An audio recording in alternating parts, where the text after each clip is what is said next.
El pueblo colombiano hoy amanece con una noticia que tal vez en Caracol no la van a revelar.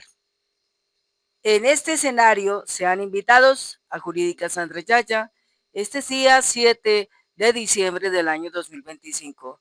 Les contaremos que en Estados Unidos el gran enemigo del gobierno de cambio, del gobierno progresismo, creo que tenemos nuestra primera victoria y la vamos a contar aquí. No te apartes de este canal, por favor, si tienes la oportunidad puedes comentar, haz llegar tus opiniones y nosotros estaremos leyéndolas y de acuerdo a esas opiniones, asimismo también estamos fabricando más contenido digital para ustedes. Bueno, va el cuento así. Resulta que un juez federal cuyo apellido es Roberts lanzó un fallo donde hizo la detención o bloqueo de una gran deportación de migrantes, más de 300 migrantes, y bloqueó esa deportación. Entonces, el señor Donald Trump, en la sala de justicia, frente a estos magistrados, a estos jueces federales, no le gustó el fallo que hubo y empezó a gritar como loco y empezó a atacar a los jueces y empezó a tratar mal a la juez diciendo que era una lunática. El juez Robert le advirtió algo que no tiene, mejor dicho, esto nunca había pasado en Estados Unidos, pero está sucediendo. Le advirtió que si seguía con esas conductas, con esas amenazas, al sacar a decir que los jueces que están ahí todos son corruptos, vea cómo es la vida. En Estados Unidos la justicia sí está tratando de esforzarse en hacer las cosas correctamente y este señor muy curiosamente destaca y sale con grito vociferando a decir que los jueces son corruptos cuando realmente no lo están siendo. Entonces el juez, a pesar de ser la figura presidencial de ese país, el hombre más poderoso, digámoslo de así, del mundo, le dijo, no se puede amenazar a un juez por su fallo. Y si usted sigue insistiendo, gritando, amenazando, insultando, será inmediatamente retirado de la sala y por desacato, retenido, encarcelado, llevado a prisión por unas cuantas horas, como para que se le calme la cuestión. Y efectivamente, así fue. Este video es como la antesala de lo que realmente luego pasó. El señor Donald Trump tuvo que quedar recluido por unas horas en una cárcel intramural y a pesar de ser figura presidencial, a pesar de ser el presidente de los Estados Unidos de Norteamérica, pero fue retenido. Pero mire cómo es las cosas de la vida, amigo, amiga. ¿Cuántos minutos llevamos? Tal vez llevamos unos, veamos cuántos minutos llevamos aquí. Llevamos tan solo unos 4 minutos, listo, 4 minutos llevamos.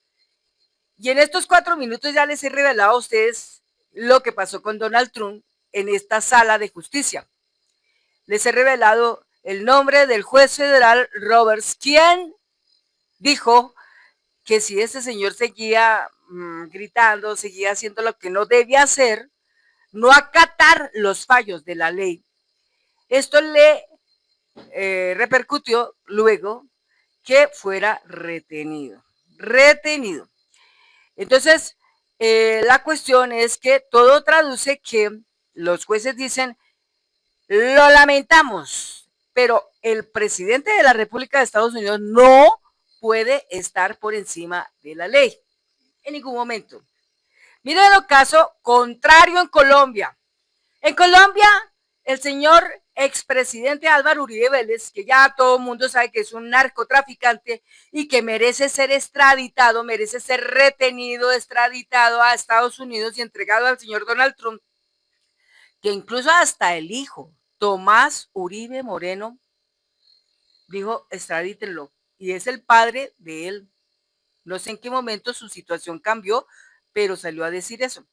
Entonces, este señor Álvaro Uribe Vélez está por encima de la ley porque un juez, un magistrado, le dio la absolución no por inocencia, sino por poder, pero le permitió que el señor Álvaro Uribe Vélez lo sobornara con una gran cantidad de dinero, tanto a este como a las otras dos, a pesar de que una de ellas falló en contra, pero igualmente pudo haber recibido, como puede que no, pero el otro y el otro sí recibieron. La constancia es clara y evidente y contundente. Hay una justicia coaptada, secuestrada, manejada por hilos del poder y criminales. En cambio, en Estados Unidos, los jueces son más sensatos y tienen más coherencia, y a pesar de que Donald Trump no está haciendo las cosas correctamente, empezando porque ya invadió en Colombia, ya golpeó con un bombardeo en Colombia cerca a Buenaventura, pero es territorio colombiano, son las costas de Colombia y las violó soberanía nacional. Y en los próximos días, tal vez la canciller, la señora Villavicencio, el presidente de la República, el ministro del Interior estarán tomando actuación respecto a estas maniobras, a estas conductas que está generando el señor Donald Trump y que intimidan a un país con estas situaciones, al punto de que va a llegar un momento en que el presidente de la República, si no lo ha hecho, lo hará, y será buscar un acuerdo, un apoyo militar con Rusia, porque parece que Estados Unidos, con su doctrina Monroe, que tiene más de 200 años, la doctrina Monroe siempre puso a Colombia y todos los países de América Latina como el patrio trasero de Estados Unidos. Y para la gente que no entiende qué es un patrio trasero de Estados Unidos, es que Estados Unidos puede poner militares en cualquier país de estos, bases militares sin molestar. Estados Unidos puede bombardear si quiere. Estados Unidos puede intervenir en las elecciones de esos países, o sea, todas esas cosas. Todo eso es la dominancia de lo que se denomina un patrio trasero, como yo lo he estado aprendiendo, como lo he estado mirando, leyendo, investigando una y otra cosa. Entonces, así está la situación en este punto. Ahora bien, aquí, después de que este juez, digamos, toma esa actitud, vamos a escuchar aquí desde el minuto 4:45 hasta el minuto 6, que es el último, y después echamos una reversa a un video donde dice, Trump fue detenido. Vamos a mirar, escuchemos atentamente. Precedentes. Un presidente en funciones arrestado dentro de un tribunal federal por comportamiento hostil. Y si eso ocurre, se convierte en un momento histórico y constitucional. Sería la prueba definitiva de que nadie, ni siquiera el presidente, está por encima de la ley. Pero también el inicio de una tormenta política. Sus aliados gritarán persecución. El Congreso será presionado. Las calles se tensarán. La institucionalidad será puesta a prueba. Por eso, aunque los jueces desean evitar ese desenlace, también han dejado claro que harán cumplir la ley, cueste lo que cueste. Y esto es lo que debemos entender. Este escenario es producto directo del discurso violento y desmedido de Trump contra los jueces. Él ha llamado corruptos a quienes fallan en su contra, ha exigido despidos, ha alimentado un clima de intimidación y ha socavado el respeto por la justicia desde su posición de poder. Ahora, los jueces están respondiendo con lo único que les queda: advertencias claras y contundentes. Están listos para actuar. Si Trump continúa, será retirado, será acusado de desacato y podría ir a la cárcel. Estamos en territorio desconocido. Esto nunca ha ocurrido en la historia moderna de Estados Unidos. Pero hoy, los jueces están diciendo algo claro. Trump será tratado como cualquier otro acusado rebelde. La justicia no se arrodilla ante el poder. Amigos, si Trump no cambia su actitud, lo próximo que veremos podría ser histórico. Un presidente. Entonces, dense cuenta de ese detalle. Ahora, observen otro punto importante. Esto ocurrió, ¿sí? Esto ocurrió en las últimas horas. Vamos a echar aquí un revés para atrás.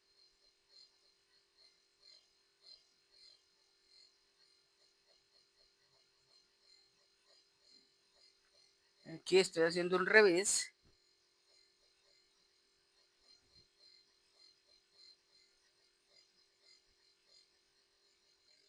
Bien, como les decía, ¿por qué razón Donald Trump toma esa actitud tan amenazante contra la justicia, contra este juez, en no aprobar, en no acatar el fallo que emite este juez, como era el de detener las deportaciones? Estaba deteniendo una deportación de más de 300 personas. Y esa fue la razón por la cual Donald Trump desató su ira. Al punto de que aquí la tensión fue más tenaz. Es una tensión que rompe el equilibrio de poderes en Estados Unidos, judicial y ejecutivo. Vamos a continuación a observar las implicaciones, las consecuencias que se derivan de este suceso que se presentó en la sala de este tribunal, donde este juez finalmente le dice a Donald Trump: usted, por más presidente que sea de Estados Unidos, no está por encima de la ley. Lo expulsa de la sala y luego el arresto viene enseguida. Este arresto, pues es un arresto no mayor en días, sino son en horas, pero una manera de sentar un precedente y mostrarle al presidente que él no está por encima de la ley. Vamos a escuchar atentamente todo lo que el informante de Cita Consular HN nos manifiesta. Vamos entonces a observar. Con un cuchillo. Lo que parecía imposible acaba de suceder. Y aunque algunos lo celebran como si fuera una victoria, no se dan cuenta del abismo que eso puede abrir. Porque cuando se rompe un equilibrio, cuando se desafía el centro mismo del poder, todo puede venirse abajo. Hoy, quienes están al frente del país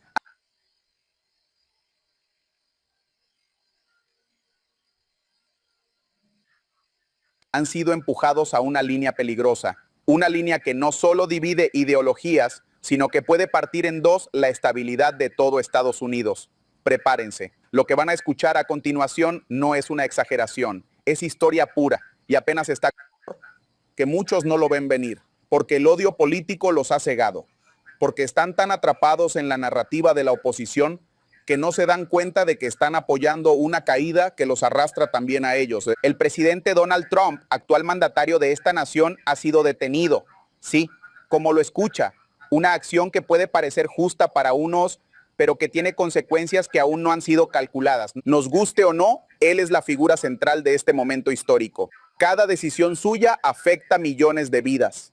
Y un solo tropiezo, por más simbólico que parezca, puede desatar un efecto dominó devastador. El problema es que hay quienes no tienen la capacidad de analizar más allá del titular y se quedan con la satisfacción inmediata sin pensar en lo que viene después. Pero más allá del caos también hay que hablar de lo que se ha hecho bien, porque mientras algunos celebraban el desastre, otros agradecían, y no es para menos. En este Día de Acción de Gracias, los precios de alimentos básicos, incluido el pavo, estuvieron 16% más bajos que años anteriores. Un alivio directo para los hogares de clase trabajadora. Y si hablamos de alivios, el precio del combustible también dio un respiro, por debajo de los $3.02 a nivel nacional. Algo que no veíamos desde los días más duros de la pandemia. Casi 30 estados reportan gasolina por menos de $3 el galón. Solo algunos puntos como California siguen con cifras elevadas, pero el resto del país está respirando. ¿Por qué? Porque las políticas energéticas que priorizan la producción interna están dando resultado. Y aunque en lugares como Nueva York los precios siguen siendo más altos, El beneficio se siente especialmente en las comunidades más vulnerables, esas que suelen ser las más olvidadas. Y si están manejando hoy, abran bien los ojos. Este domingo, justo después del Día de Acción de Gracias, es estadísticamente el día más peligroso del año en las carreteras estadounidenses. Las cifras no mienten, es cuando más accidentes se registran. El alto tráfico, las prisas por regresar a casa y la fatiga del feriado hacen una combinación letal. Así que si vas al volante o planeas viajar, extrema las precauciones. Ahora bien, en el sector económico, otra señal de alerta. El mercado inmobiliario está cambiando de manos. Según datos recientes del mes de septiembre, proporcionados por la firma Redfin, aproximadamente un 15% de las casas puestas en venta fueron retiradas del mercado. Y la razón es clara, ya no se venden como antes. Los vendedores llevan más de 60 días esperando ofertas que nunca llegan, o que llegan, pero con precios mucho más bajos de lo esperado. Este escenario confirma lo que muchos expertos venían advirtiendo. Hemos entrado oficialmente en el mercado del comprador. Hay más inventario disponible, menos competencia entre compradores, y eso significa que los precios van a seguir cayendo. La reacción de muchos propietarios: esperar, guardarse, apostar a que en la próxima primavera, con otro clima económico, puedan obtener mejores cifras. Pero la realidad es que si la oferta sigue creciendo y la demanda se estanca, el 2025 podría traer una caída aún más pronunciada en el valor de las viviendas. En el plano internacional, las cosas se están poniendo más tensas que nunca. Dicen algunos que lograron frenar a Trump en sus intenciones globales. Pero, ¿a qué se refieren exactamente? Durante las últimas semanas se había llegado a una tregua silenciosa con China en temas de exportación de minerales estratégicos conocidos como tierras raras. Estos minerales son clave para fabricar tecnología, desde teléfonos hasta armamento. Pero esa tregua ahora pende de un hilo. China exige que se abandone el apoyo a Taiwán, así, sin rodeos. Un reclamo que escala a un nivel peligroso. Y por si fuera poco, Japón ha lanzado una advertencia contundente. Si China invade Taiwán, no se quedarán quietos. En palabras textuales de altos mandos japoneses, lanzaremos misiles. Para quienes aún no lo dimensionan, Taiwán es el corazón tecnológico del planeta. Desde esa isla se produce cerca del 6% de todos los chips y semiconductores del mundo. Y una buena parte de esos van directo a empresas estadounidenses. Teléfonos, computadoras, autos, aviones, sistemas militares. Todo depende de esos componentes. China lo sabe y por eso insiste en reclamar la isla como parte de su territorio. Pero no se trata solo de soberanía, se trata de poder. Si el régimen de Beijing logra controlar esa producción, tendría en sus manos la economía digital del planeta entero. Estados Unidos no puede permitirse eso, porque perder Taiwán no solo significaría una derrota geopolítica, sino un golpe letal para su industria tecnológica y militar. Japón lo perfectamente, no olvidan la historia. La invasión de Manchuria, el expansionismo chino, están más presentes que nunca, y por eso lo han dicho alto y claro. Si China cruza la línea, Japón responderá con fuego. Y si eso sucede, el mundo podría estar entrando en un conflicto de grandes proporciones, uno en el que Latinoamérica también sentiría el impacto, quizás como nunca antes. Porque si China se convierte en la primera potencia del mundo con control absoluto de los semiconductores, la presión sobre los países en desarrollo será brutal. No será ayuda sin condiciones, no será inversión sin intereses, será dominación.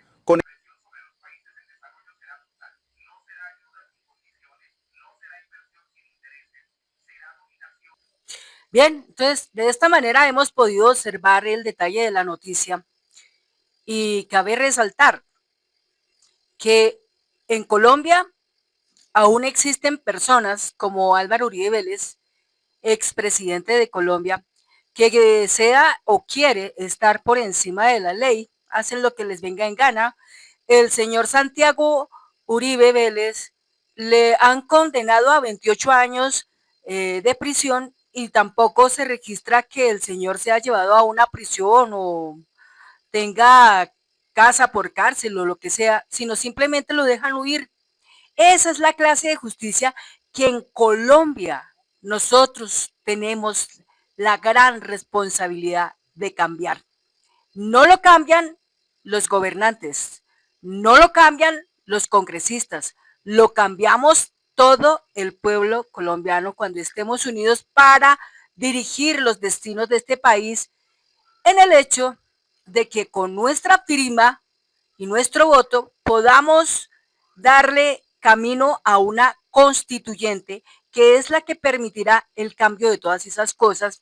Pero lo más importante de todo, amigo, amiga, es que logremos en el 2026 unirnos y armar un gran equipo de trabajo en el Congreso, donde la mayor parte de los congresistas por el Senado y por la Cámara de Representantes sean del partido Pacto Histórico.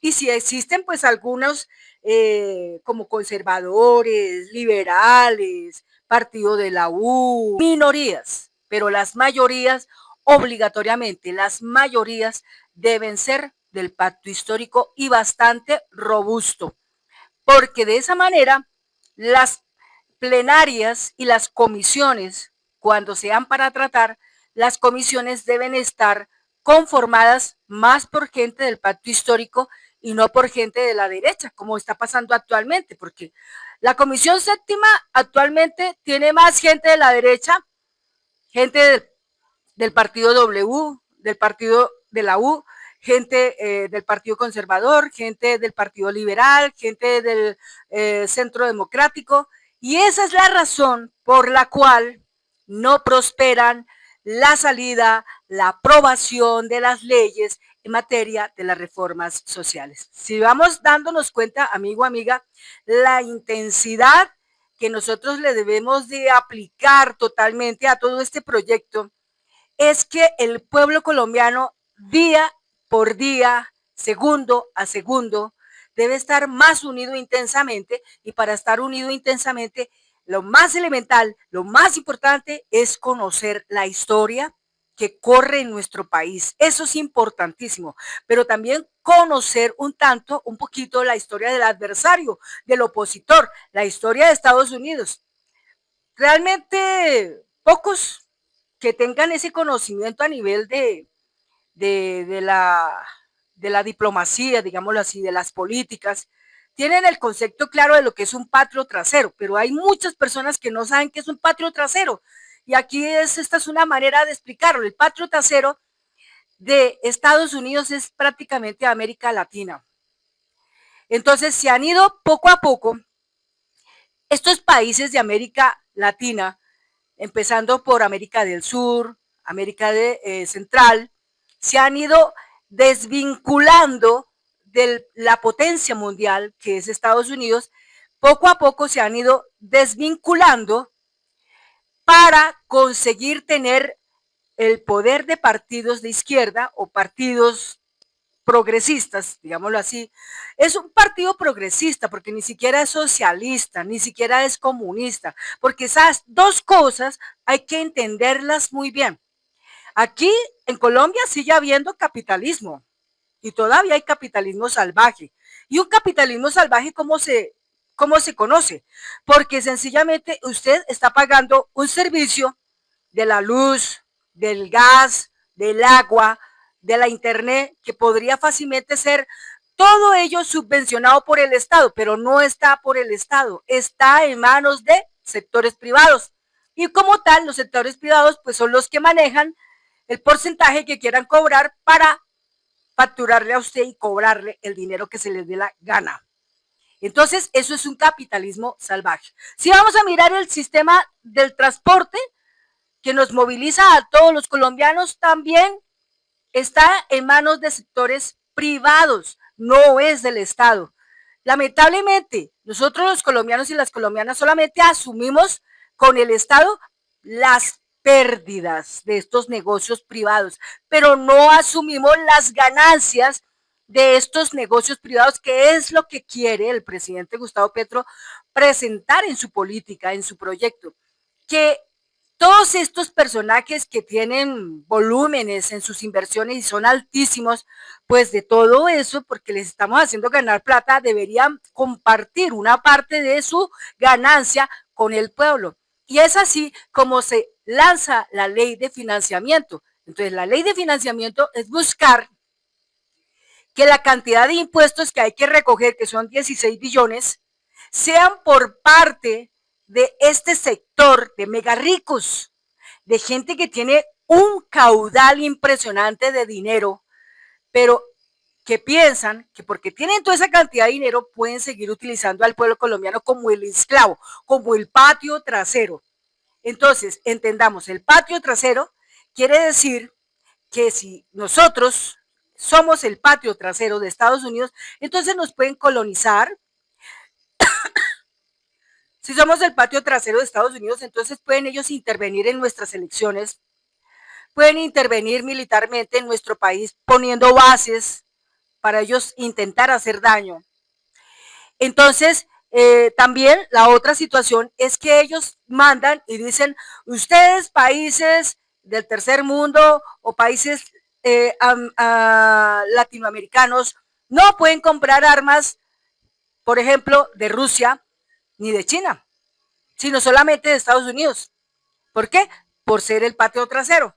Ese patio trasero viene existiendo con la doctrina Monroe hace 200 años. Y aquí se desvinculó cuando Gustavo Petro tomó la decisión de decir, salen del país las 7 bases militares que existen, porque esas 7 bases militares lo que estaban ayudando era a que simplemente el narcotráfico se creciera, no disminuir, sino crecer.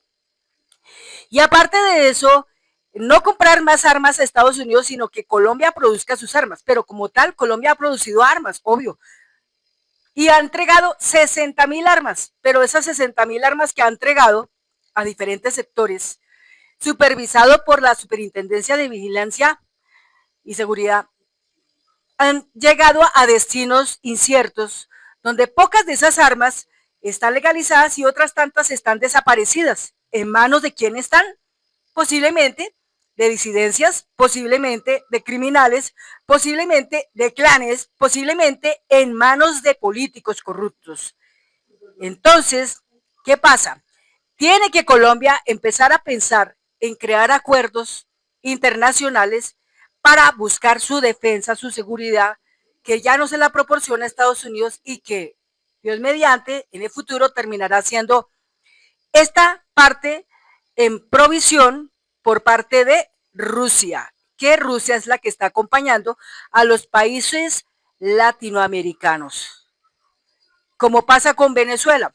Rusia protege a Venezuela y protege los recursos de Venezuela frente al posible saqueo de Estados Unidos a esa nación. Rusia va a empezar a proteger a Colombia frente a la posibilidad de intervenciones militares en Colombia, porque en Colombia se está haciendo un proyecto muy tremendo y el proyecto más tremendo que tiene Colombia es el poder transformar y cambiar todos esos cultivos ilícitos de hoja de coca, que era para poder sacar el producido del polvito blanco. Todo eso se está transformando y se está creando con todas esas tierras, porque también se están recuperando tierras baldías que estaban en poder de los mismos congresistas de épocas anteriores. Congresistas y excongresistas, políticos corruptos, que se apoderaron ilegalmente de esas tierras baldías y que no son por ahí ni 500 hectáreas ni 1,000, sino por allá desde 1,000 para arriba, o 15,000 hectáreas, como hace poco que se recuperó. Entonces, todas estas tierras que se están recuperando y otras entran a extinción de dominio porque eran parte de la propiedad de narcotraficantes o de criminales terribles como Santiago Uribe Vélez con sus 12 apóstoles o tal vez 13 apóstoles. Entonces, todo esto es una mecánica que se está trazando para poder darle fluido al proyecto de vanguardia, al proyecto que tramita el gobierno de cambio, como es el crear en Colombia una potencia mundial de la vida. Y para crear una potencia mundial de la vida, tenemos que empezar a dejar de ser el patio trasero de Estados Unidos y atacar cuando ellos nos están atacando. Pero atacar no es ir y coger las armas y hacer lo mismo que ellos hacen, sino aquí es atacar haciendo uso de la justicia, pero una justicia que sea implacable y justa, que ataque verdaderamente al malo y no atacar al bueno, como lo está haciendo Estados Unidos, porque finalmente Estados Unidos utiliza la lista Clinton para meter en ella a los que no les llama, a los que, digamos, están en contra de las políticas y las ideologías de ellos, de Donald Trump, por ejemplo. Entonces meten al presidente de la Corte Penal Internacional en la lista Clinton porque sencillamente el señor le puso boleta de captura a Netanyahu, que es un criminal de lesa humanidad porque ha matado más de 112,000 personas en Gaza.